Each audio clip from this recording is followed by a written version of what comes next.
இன்றைய வாழ்வில் அனுதினமும் புதுமைகள், புது கண்டுபிடிப்புகள், புது சாதனங்களின் பயன்பாடு, புதிய உத்திகள் என்று அநேகரை அது பிரமிக்க வைக்கிறது. அநேகரை தனது கைப்பிடிக்குள் வைத்திருக்கிறது. இன்னும் பலர் பழமையே சரி என்று உரத்த குரலில் கூறிக்கொண்டு இருக்கின்றனர். புதுமையோ பழமையோ நமது ஆத்மாவிற்கு முக்கியம் எது? நாம் மரித்த பின் நியாயஸ்தானத்திற்கு முன் நாம் நிற்க நம்மை தகுதியாக்குவது எது என்பதை நோக்கி நம் இருதயம் இருப்பது நல்லது.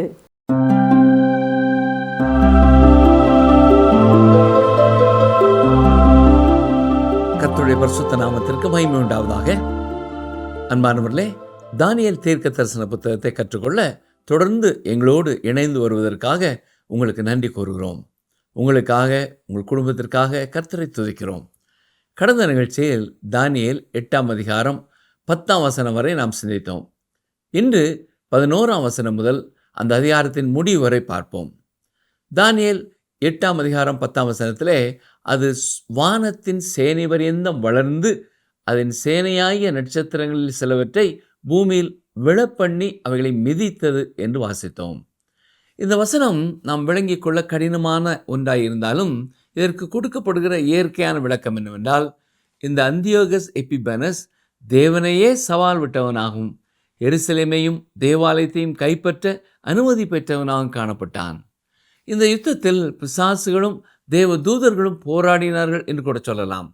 இவன் பிசாசின் வல்லமையுடன் செயல்பட்டான் என்று கூறுவது பொருத்தமானது. சரி, தானியேல் 8ஆம் அதிகாரம் 11ஆம் வசனம் பாருங்கள். அது சேனையினுடைய அதிபதி பரியந்தமும் தன்னை உயர்த்தி அவரிடத்திலிருந்து அன்றாட பலியை நீக்கிற்று. அவருடைய பரிசுத்த ஸ்தானம் தள்ளுண்டது. இந்த அந்தியோகஸ் யூபித்தர் என்னும் தெய்வத்தை பின்பற்றுகிறவன். மேலும் தானே அதன் ஒரு அவதாரம் என்றும் வேண்டிக் கொண்டிருந்தான். அவனை தியோ எபிபனஸ், அதாவது வெளிப்பட்ட கடவுள் என்று அழைத்து கொண்டான். தானியேல் 8ஆம் அதிகாரம் 12ஆம் வசனம். பாதகத்தின் நிமித்தம் அன்றாட பலியோடும் கூட சேனையும் அதற்கு ஒப்பு கொடுக்கப்பட்டது. அது சத்தியத்தை தரையிலே தள்ளிட்டு அது கிரியை செய்து அனுகூலம் அடைந்தது. இந்த குறிப்பிட்ட காலத்தில் இவன் இத்தனை துணிகரமான காரியங்களை செய்ய தேவனுடைய சித்தம் அனுமதித்தது என்றுதான் கூற வேண்டும். இந்த சின்ன கொம்பு தேவனுடைய அனுமதியின் பேரிலேயே இவ்வாறு வளர்ச்சி கண்டது. இந்த நிகழ்ச்சிகள் எல்லாம் இடம்பெறுவதற்கு பல ஆண்டுகளுக்கு முன்னதாகவே தேவன் இவைகளை தானியேலுக்கு வெளிப்படுத்தினார். இதை அறிந்து கொள்பவர்கள் ஆயத்தமாயிருக்கும்படியாகவும் இது ஒரு எச்சரிப்பின் சத்தமாயிற்று. இன்றும் உலகத்தின் இறுதி காலத்திற்குள்ளே நாம் இருக்கிறோம். இயேசு தனது பிள்ளைகளை அழைத்து செல்ல நடுவானத்திலே எந்த நேரமும் வெளிப்படலாம். அவருடைய வருகையை சந்திக்க நாம் ஆயத்தமாக இருக்கிறோமா என்பதுதான் அடிக்கடி நம்மை நாமே கேட்டுக்கொள்ள வேண்டிய ஒரு கேள்வி. தொடர்ந்து அங்கே என்ன நடக்கிறது பாருங்கள். தானியேல் 8ஆம் அதிகாரம் 13ஆம் வசனம். பரிசுத்தவானாகிய ஒருவன் பேச கேட்டேன். அப்பொழுது வேறொரு பரிசுத்தவான் பேசினவரை நோக்கி, அன்றாட பலியை குறித்தும் பாழ்கடிப்பை உண்டாக்கும் பாதகத்தை குறித்தும் பரிசுத்த ஸ்தலமும் சேனையும் மிதிபட ஒப்பு கொடுக்கப்படுவதை குறித்தும் உண்டான தரிசனம் எதுவரைக்கும் இருக்கும் என்று கேட்டான். இங்கே சொல்லப்பட்டிருக்கிற பரிசுத்தவான் என்பது பிரித்தெடுக்கப்பட்ட ஒன்று. இது மனிதனை தவிர தேவன் சிருஷ்டித்த மற்றும் ஒரு சிருஷ்டியை குறித்து கூறுகிறது. அது ஒரு உன்னதமான படைப்பு என்று நாம் சொல்லலாம். தேவ தூதர்கள் நம்மை என்ன பெயர் சொல்லி அழைக்கிறார்களோ தெரியவில்லை. இந்த வசனத்திலே சொல்லப்பட்டிருக்கிற பரிசுத்தவான் என்பது மனுக்குலத்திலே பிரித்தெடுக்கப்பட்டவர்கள் அல்ல, தெய்வீக படைப்புகளிலே அவருக்கென்று பிரித்தெடுக்கப்பட்ட மற்றும் ஒரு சிருஷ்டி. மேலும் இங்கே தேவாலயத்தை அவன் பாழ்படுத்தியது பாதகம் என்று குறிப்பிடப்பட்டிருக்கிறது. தானியேல் 8ஆம் அதிகாரம் 14ஆம் வசனம். அவன் என்னை நோக்கி, 2300 ராப்பகல் செல்லும் வரைக்கும் இருக்கும், பின்பு பரிசுத்த ஸ்தலம் சுத்திகரிக்கப்படும் என்றான். பொதுவாகவே இந்த 2300 ராப்பகல் என்பதற்கான விளக்கம் வெவ்வேறு விதமாக கொடுக்கப்படுகிறது. 7வது நாள் திருச்சபையினர் பல்லாண்டுகளுக்கு முன்னதாக இந்த 2300 ராப்பகல் என்பதை அடிப்படையாக கொண்டு ஒரு கணக்கு போட்டு 1843ஆம் ஆண்டு இயேசு கிறிஸ்துவனுடைய 2வது வருகை இருக்கும் என்று அறிவித்தார்கள். மேலும் வில்லியம் மில்லர் மற்றும் எலன் ஜி ஒயிட் இவர்களுடைய புரிந்து கொள்ளுதலின்படி இங்கே சொல்லப்பட்டிருக்கிற பரிசுத்த ஸ்தலம் என்பது இயேசுவினுடைய வருகையின் சமயத்திலே உலகம் சுத்திகரிக்கப்படும் என்பதாகும். நாள், ஆண்டு இவைகளை குறித்த விளக்கம் எந்த தீர்க்க தரிசன கோட்பாட்டிற்கும் ஒரு பலவீனமான மற்றும் பாதுகாப்பற்ற அடித்தளமாக இருக்கிறது. மேலும் வரலாறு அதை பொய் என்று நிரூபித்துள்ளது. பொதுவாக இந்த 2300 பகலை 24 மணி நேர நாட்களாக கணக்கிடும் பொழுது 6 ஆண்டுகளுக்கும் 7 ஆண்டுகளுக்கும் இடைப்பட்ட காலமாய் வருகிறது. சரித்திரத்தை பார்ப்போம் என்றால் அந்தியோகஸ் எபிபனஸ் கிறிஸ்துவுக்கு முன் 170ஆம் ஆண்டிலே குறைவுபடத் தொடங்கினான். கடைசியாக யூத ஆசாரியனான யூதாஸ் மக்கபேயர் சீரிய படையை எருசலேமை விட்டு துரத்தி தேவாலயம் சுத்திகரிக்கப்பட்டது. இந்த சுத்திகரிப்பு விளக்குகளின் பண்டிகை என்று கொண்டாடப்படுகிறது. கவனியங்கள் வாசிக்கிறேன். யோவான் 10:22. பின்பு எருசலேமிலே தேவாலய பிரதிஷ்டை பண்டிகை வந்தது, மாரி காலமுமாயிருந்தது.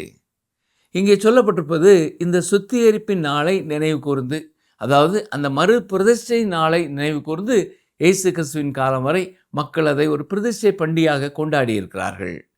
ஏனென்றால் இந்த பிரதிஷ்டை பண்டிகை குறித்து பழைய ஏற்பாட்டிலே நாம் எதுவும் காண முடியவில்லை. ஏனென்றால் இந்த சம்பவங்கள் பழைய ஏற்பாட்டு காலத்திற்கும் புதிய ஏற்பாட்டு காலத்திற்கும் இடைப்பட்ட காலத்திலே நடைபெற்ற சம்பவமாகும். தானியேல் 8:15-16. தானியேல் ஆகிய நான் இந்த தரிசனத்தை கண்டு அதன் பொருளை அறிய வகை தேடுகையில், இதோ மனுஷ சாயலான ஒருவன் எனக்கு எதிரே நின்றான். அன்றியும் காபிரியேலே, இவனுக்கு தரிசனத்தை விளங்க பண்ணென்று ஊலாயின் மத்தியிலே கூப்பிட்டு சொல்கிற ஒரு மனுஷ சத்தத்தையும் கேட்டேன்.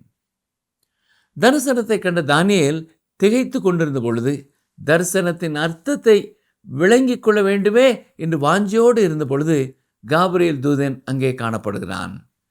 வேத புத்தகத்திலே இந்த இடத்தில்தான் முதல் முறையாக காபிரியேல் தூதனை குறித்து வாசிக்கிறோம். தானியேல் 8:17. அப்பொழுது அவன் நான் நின்ற இடத்துக்கு வந்தான். அவன் வருகையில் நான் திடுக்கிட்டு முகங்குப்புற விழுந்தேன்.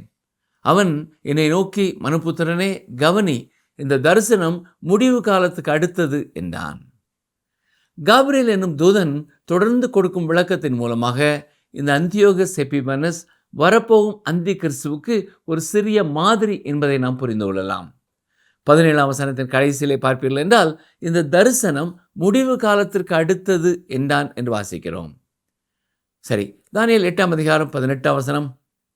அவன் என்னோடே பேசுகையில் நான் தரையில் முகங்குப்புற கிடந்து அயர்ந்த நித்திரை கொண்டேன். அவனோ என்னை தொட்டு நான் காலூன்றி நிற்கும்படி செய்து. தரிசனத்தை கண்ட தானியேலின் உடலிலே ஏற்பட்ட விளைவை கண்டீர்களா? அவன் சரீரம் மிகவும் களைத்து சோர்ந்து அயர்ந்த நித்திரைக்குள்ளே கடந்து சென்றான் என்றான். வசனம் 19. இதோ கோபத்தின் முடிவு காலத்திலே சம்பவிப்பதை உனக்கு தெரிவிப்பேன். இது குறிக்கப்பட்ட முடிவு காலத்துக்கு அடுத்தது. மீண்டுமாக இங்கே காபிரியேல் சமீபத்திலே நடைபெறப் போகிற அந்தியோகஸின் செயல்பாட்டையும் தாண்டி பிரஜாதிகளின் முடிவு காலத்தை சுட்டி காட்டுகிறான். தானியேல் 8:20. நீ கண்ட 2 கொம்புள்ள ஆட்டுக்கடா மேதிய பெர்சியா தேசங்களின் ராஜாக்கள். இந்த ஆட்டுக்கடா எதை குறிக்கிறது என்று நாம் குழம்பிக்கொள்ள தேவையில்லை. மிக தெளிவாக இது மேதிய பெர்சியா ராஜ்யங்களின் ராஜாக்கள் என்று காபிரியேல் கூறிவிட்டான். தானியேல் 8:21. ரோமம் உள்ள அந்த வெள்ளாட்டுக்கடா கிரேக்கு தேசத்தின் ராஜா. அதன் கண்களுக்கு நடுவே இருந்த பெரிய கொம்பு அதன் முதலாம் ராஜா. 2 கொம்புள்ள இந்த ஆட்டுக்கடாவை போலவே ரோமம் உள்ள வெள்ளாட்டுக்கடாவும் கிரேக்க தேசத்தின் ராஜா என்று விவரிக்கிறான். மட்டுமல்ல, அதன் கண்களுக்கு நடுவே இருந்த பெரிய கொம்பு முதலாவது ராஜாவாகிய மகா அலெக்சாண்டரை குறிக்கிறது. தானியேல் 8:22. அது முறிந்து போன பின்பு அதற்கு பதிலாக 4 கொம்புகள் எழும்பினது என்னவென்றால், அந்த ஜாதியிலே 4 ராஜ்யங்கள் எழும்பும். ஆனாலும் அவனுக்கு இருந்த வல்லமை இவைகளுக்கு இராது. வேறு வார்த்தைகளில் சொல்ல வேண்டுமென்றால், மகா அலெக்சாண்டருக்கு பின்னால் வரும் 4 எவருமே மகா அலெக்சாண்டரோடு கூட ஒப்பிடப்பட முடியாதவர்களாக, வல்லமையிலே குறைவுபட்டவர்களாக காணப்பட போகிறார்கள். தானியேல் 8:23. அவர்களுடைய ராஜ்யபாரத்தின் கடைசி காலத்திலோ வென்றால் பாதகருடைய பாதகம் நிறைவேறும் போது மூர்க்க முகமும் சூதான பேச்சுமுள்ள சாமர்த்தியமான ஒரு ராஜா எழும்புவான். சீரியா தேசத்தில் பின்னான காலங்களிலே வரப்போகிற அந்தியோகஸ் எபிபேனஸை குறித்து இது கூறுகிறது. இந்த வசனத்திற்கான சரியான விளக்கம் என்னவென்றால், சரித்திரத்திலே நாம் பார்க்கிற உண்மையின்படி இந்த அந்தியோகஸ் எபிபேனஸ் பிசாசினாலே பிடிக்கப்பட்டவனாக இருந்தான். இந்த விதமாக இவன் வரப்போகும் அந்திகிறிஸ்துவுக்கு மிக துல்லியமான அடையாளமாக இருக்கிறான்.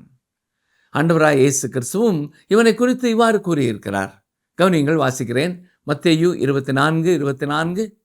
ஏனெனில் கள்ள கிறிஸ்துக்களும் கள்ள தீர்க்கதரிசிகளும் எழும்பி கூடுமானால் தெரிந்து கொள்ளப்பட்டவர்களையும் வஞ்சிக்கத்தக்கதாக பெரிய அடையாளங்களையும் அற்புதங்களையும் செய்வார்கள்.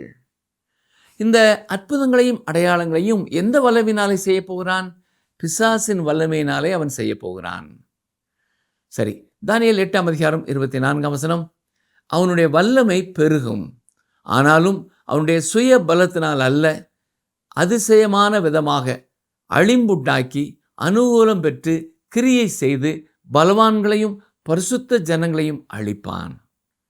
இங்கே பரிசுத்த ஜனங்கள் என்று சொல்லப்படுவது இஸ்ரவேல் ஜனங்களை குறிக்கிறது. அந்தியோகஸ் எபிபேனஸ் கணக்கில் அடங்கா யூத ஜனங்களை கொண்டு குவித்தான். ஹிட்லரை போல இவனும் யூத மக்களை மிக அதிகமாக வெறுத்தான்.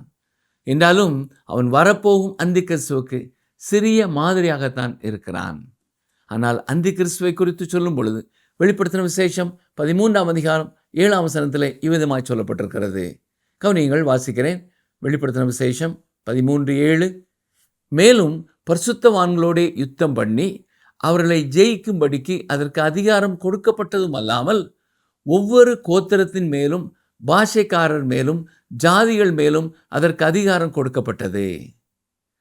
கிறிஸ்து பூமியில வந்து ஆட்சி செய்யும் முன்னர் அந்தி கிறிஸ்து யூதர்களையும் கிறிஸ்துவை விசுவாசிப்பவர்களையும் எந்த அளவு துன்புறுத்த போகிறான் என்பதை தேவன் மிக துல்லியமாக கூறிவிட்டார். தானியேல் 8:25. அவன் தன் உபாயத்தினால் வஞ்சகத்தை கைகூடி வர பண்ணி தன் இருதயத்தில் பெருமை கொண்டு நிர்விசாரத்தோடு இருக்கிற அநேகரை அழித்து அதிபதிகளுக்கு அதிபதியாக இருக்கிறவருக்கு விரோதமாய் எழும்புவான். ஆனாலும் அவன் கையினால் அல்ல, வேறு விதமாய் முறித்து போடப்படுவான். அந்தியோகஸ் எபிபேனஸ் வரப்போகும் அந்திகிறிஸ்துவுக்கு ஒரு நிழலாய், ஒரு மாதிரியாய் இருக்கிறான். அந்தியோகஸ் எபிபேனஸ் சிறிய விதமாய் செய்த 4 காரியங்களை அந்திகிறிஸ்து மிக பெரிய அளவிலே செய்ய போகிறான். முதலாவதாக, அவன் தன் உபாயத்தினால் வஞ்சகத்தை கைகூடி வர பண்ணுவான். ஏற்கனவே வெளிப்படுத்தின விசேஷம் 13:17 இதை குறித்து நாம் வாசித்தோம். எந்த ஒரு மனிதனும் அந்த மிருகத்தின் அடையாளம் இல்லாமல் எதையும் வாங்கவும் முடியாது, விற்கவும் முடியாது. வஞ்சகத்தினாலே, உபாயத்தினாலே சகல வியாபாரத்தையும் தன்னுடைய கட்டுப்பாட்டிற்கு கீழே வைத்திருப்பான். இரண்டாவதாக, அவனை குறித்து சொல்லப்பட்டிருக்கிற காரியம் என்ன? தன் இருதயத்தில் பெருமை கொண்டு. வெளிப்படுத்தின விசேஷம் 13:5 கவனியுங்கள். பெருமையானவர்களையும் தூஷணங்களையும் பேசும் வாய் அதற்கு கொடுக்கப்பட்டது. அல்லாமலும் 42 மாதம் யுத்தம் பண்ண அதற்கு அதிகாரம் கொடுக்கப்பட்டது. 42 மாதம் என்று சொல்லும் பொழுது 3.5 ஆண்டு காலம். கவனித்தீர்களா? அந்தி கிறிஸ்து மனிதனுடைய இருதயத்தை உடையவனாக அல்ல, சாதாரண ஒரு மனிதனைப் போல அல்ல. அவன் பிசாசை போல, அவன் பெருமை நிறைந்தவனாயிருப்பான். தன்னையே தன் இருதயத்திலே பெரிதாக எண்ணிக்கொள்ளுவான். மூன்றாவதாக, இந்த வேத பகுதியிலே அந்தியோகஸ் எபிபேனஸுக்கும் அந்தி கிறிஸ்துவுக்கும் இருக்கிற ஒற்றுமையை நாம் கவனிப்போம் என்றால், நிர்விசாரத்தோடு இருக்கிற அநேகரை அழித்து என்று வாசிக்கிறோம். இதை ஆங்கிலத்திலே by peace shall destroy many என்று மொழிபெயர்க்கப்பட்டிருக்கிறது. அவன் ஆட்டை போல் வந்து சிங்கத்தை போல செயல்படுவான். ஆட்டு தோலை பொறுத்து கொண்டு வெளியே சமாதானம் சமாதானம் என்று கூறி உள்ளே மக்களை அழிக்கிறவனாயிருப்பான். வெளிப்படுத்தின விசேஷம் 6 நாம் வாசிக்கிற வெள்ளை குதிரையிலே பயணம் செய்கிறவன் இவன் தான். அவனை தொடர்ந்து அங்கே சிகப்பு குதிரையிலே யுத்தம் வருவதை நாம் பார்க்கிறோம். அவன் சமாதானத்தை உண்டு பண்ணுவது போல ஒரு மாயையான சமாதானத்தை உண்டு பண்ணி நிர்விசாரமாக இருக்கிற அனைவரையும் அழிக்கப் போகிறான். நான் அழிக்கப் போகிறேன், கொல்லப் போகிறேன் என்று அவன் கூறிக்கொண்டு வரப்போகிறதில்லை. ஆதி முதல் பிசாசானவன் பொய்க்கு பிதாவாய் இருக்கிறபடினாலே வெளியே சமாதானம் என்று கூறிக்கொண்டு உண்மையில் அழிவை உண்டு பண்ணுகிறவனாய் இருப்பான். நான்காவதாக, அவன் செய்ய போகிற காரியம் என்ன? அதிபதிகளுக்கு அதிபதியாக இருக்கிறவருக்கு விரோதமாய் எழும்புவான். அதிபதிகளுக்கு அதிபதியாக இருப்பது யார்? ஆண்டவராய் இயேசு கிறிஸ்துவே. அவருக்கு எதிராக இவன் போர் புரிவான். வெளிப்படுத்தின விசேஷம் 13ஆம் அதிகாரத்தில் முதல் மிருகமாக நாம் பார்க்கிற அந்தி கிறிஸ்து செய்வதாக கூறப்படும் இதே காரியம்தான். அவன் கிறிஸ்துவுக்கு எதிரானவனாக இருப்பான். தானியேல் 8ஆம் அதிகாரம் 26ஆம் வசனம், சொல்லப்பட்ட ரா பகல்களின் தரிசனம் சத்தியமாயிருக்கிறது. ஆதலால் இந்த தரிசனத்தை நீ மறைத்து வை, அதற்கு இன்னும் அநேக நாள் செல்லும் என்றான். கவனித்தீர்களா? சொல்லப்பட்ட இந்த தரிசனமானது நிறைவேறுவதற்கு இன்னும் அநேக நாள் செல்லும் என்பதையும் காபிரியேல் தூதன் மிக தெளிவாக கூறிவிட்டான். இப்பொழுது தானியேல் 8ஆம் அதிகாரம் 27ஆம் வசனத்திற்கு வருவோம். தானியேலாகிய நான் சோர்வடைந்து சில நாள் வியாதிப்பட்டிருந்தேன். ராஜாவின் வேலையை செய்து அந்த தரிசனத்தினால் திகைத்து கொண்டிருந்தேன். ஒருவரும் அதை அறியவில்லை. தானியேல் கண்ட தரிசனத்தினாலே தானியேலின் சரீரத்திலும் மனதிலும் அது பெரிய பாதிப்பை ஏற்படுத்திவிட்டது. விளைவென்ன? தானியேல் வியாதியிலே படுத்தார். என்றாலும் பின்னர் எழுந்திருந்து ராஜாவின் வேலையை செய்ய தொடங்கினார். வேறு யாருக்கும் இந்த தரிசனத்தை அவர் வெளிப்படுத்தவில்லை. தனக்குள்ளேயே வைத்து அதை குறித்து திகைத்து கொண்டிருந்தார். தானியேலுக்கு மிக திகைப்பாக இருந்த காரியம் எது என்று நினைக்கிறீர்கள்? தேவன் யூதருடைய வரலாற்றை புறஜாதிகளின் வரலாற்றோடு கூட இணைத்து செயல்படுவது மிகுந்த திகைப்பை அவருக்கு உண்டு பண்ணியது. இன்றும் அநேகருடைய வாழ்க்கையிலே அவர்கள் திகைக்கும் ஒரு காரியம், தேவன் தனக்கென்று தெரிந்து கொண்ட ஜனங்களை ஏன் உலக மக்களோடு இணைத்து செயல்படுகிறார் என்பதுதான். இஸ்ரவேலை குறித்த திட்டத்தை எப்படி புறஜாதிகளின் திட்டத்தோடு கூட இணைத்து செயல்பட முடியும் என்பது அநேகருக்கு கேள்விக்குறியாயிருக்கிறது. ஆனால் மேலும் பலருக்கு குழப்பமாக இருக்கிற மற்றொரு காரியம் என்னவென்றால், திருச்சபையை குறித்த தேவனுடைய திட்டம். ஆனால் இதற்கான விடை மிக எளிதானதாகவும் இருக்கும். நமது காலத்திலே தனது பெயருக்கென்று தேவன் சிலரை அழைக்கிறார். இப்படி அழைக்கப்படும் விசுவாசிகளின் இந்த கூட்டமே சபை எனப்படுவதாகும். உலகத்திலே காணப்படுகிற வெவ்வேறு பெயர் பலகைகள் உள்ள நிறுவனங்களை இது குறிக்கவில்லை. எல்லா இடங்களில் இருக்கிற உண்மையான விசுவாசிகளின் கூட்டத்தை இது குறிக்கிறது. இந்த விசுவாசிகளின் எண்ணிக்கை நிறைவேறும் பொழுது இந்த விசுவாசிகளின் கூட்டம் உலகத்தை விட்டு எடுத்துக்கொள்ளப்படும். அதன் பின் புறஜாதியான தேசங்களை குறித்தும் இஸ்ரவேல் மக்களை குறித்தும் தேவன் வைத்திருக்கிற தமது திட்டத்தை நிறைவேற்றுவார். நிகழ்ச்சியை கேட்டுக்கொண்டிருக்கிற எனக்கு அருமையான சகோதரனே, அருமையான சகோதரியே, அந்தி கிறிஸ்து எந்த ஆண்டு எந்த மாதம் வரப்போகிறான் என்பதை குறித்து கணக்கு போட்டுக்கொண்டு நிர்விசாரமாய் வாழாமல், இயேசு கிறிஸ்து நம்முடைய பாவங்களுக்காக மரித்தார் என்பதை விசுவாசிக்கிற ஒவ்வொரு விசுவாசியும் இந்த உலகத்திலே அவருடைய பிள்ளைகளாய் ஒவ்வொரு நாளும் அவர் தமது வார்த்தையின் மூலமாய் கற்றுக் கொடுக்கும் காரியங்களுக்கு கீழ்ப்படிந்து உண்மையாய் அவரை பின்பற்றுகிறவர்களாகி அவரை அறியாதவர்களுக்கு அவரை அறிவிப்பதிலே கருத்துள்ளவர்களாய் வாழ வேண்டும். நீங்கள் கர்த்தருடைய பிள்ளைகள் என்றால் உங்கள் வாழ்க்கையிலே அவருடைய அன்பு வெளிப்படட்டும். குடும்ப உறவுகளிலே, வேலை செய்யும் இடங்களிலே, சமுதாயத்திலே கிறிஸ்துவின் அன்பிற்கு சாட்சியாக வாழுங்கள். நாம் நினையாத நாளிலே நடுவானிலே வந்து அவர் விசுவாசிகளை சேர்த்து கொள்ளப் போகிறார் என்பதை குறித்த உணர்வுள்ளவர்களாக வாழுங்கள். எப்பொழுதும் விழித்திருக்கிறவர்களாய், உண்மையாய் அவரை பின்பற்றுகிறவர்களாய், அவருக்காக சுறுசுறுப்பாய் செயல்படுகிறவர்களாய் வாழ கருத்துள்ளவர்களாய் இருங்கள். கர்த்தருடைய வார்த்தையை எத்தனை அதிகமான மக்களுக்கு அறிமுகம் செய்ய முடியுமோ, வாழ்க்கையில கேள்விக்குறியோடு இருக்கிற எத்தனை மக்களுக்கு அவர்கள் கேள்விக்கான விடை வேத புஸ்தகத்தில் இருக்கிறது என்பதை கூறி அறிவித்து மகிழ்ச்சியோடு கர்த்தருடைய வருகைக்காக ஆயத்தப்படுவோமா? கர்த்தர் உங்களை ஆசீர்வதிப்பாராக. ஆமென்.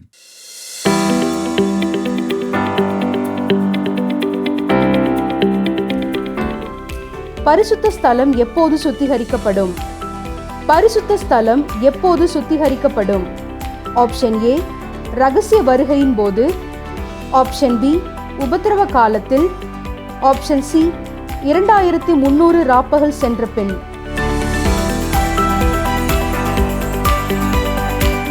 இன்றைய கேள்விக்கான சரியான பதிலை 9962032803 என்ற எண்ணிற்கு வாட்ஸ்அப் மூலம் அனுப்புங்கள். இந்த மாய உலகின் மாயைகளில் சிக்கி நிர்விசாரமாய் வாழாமல் இயேசு கிறிஸ்து நம்முடைய பாவங்களுக்காக மரித்தார் என்பதை விசுவாசிக்கிற நாம் உலகத்திலே அவருடைய பிள்ளைகளாய் வாழ்ந்து அவரை அறியாதவர்களுக்கு அவரது ரட்சிப்பை அறிவிப்பது நமது கடமை. இன்றைய நாளின் தியானத்திலே இறுதி காலங்கள் எப்படி கொடியதாக இருந்தது என்று பார்த்தோம். எனவே ஆயத்தப்படுவோம், ஆயத்தப்படுத்துவோம். இந்த நிகழ்ச்சி உங்களுக்கு பிடிச்சிருக்கா? அப்ப இப்பவே மிஸ்டர் கால் கொடுங்க.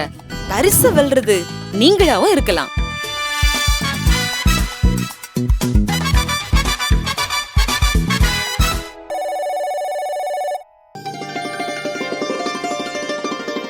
ஆண்டவர் சஞ்சலப்படுத்தினாலும் தமது மிகுந்த கிருபையின்படி இறங்குவார்.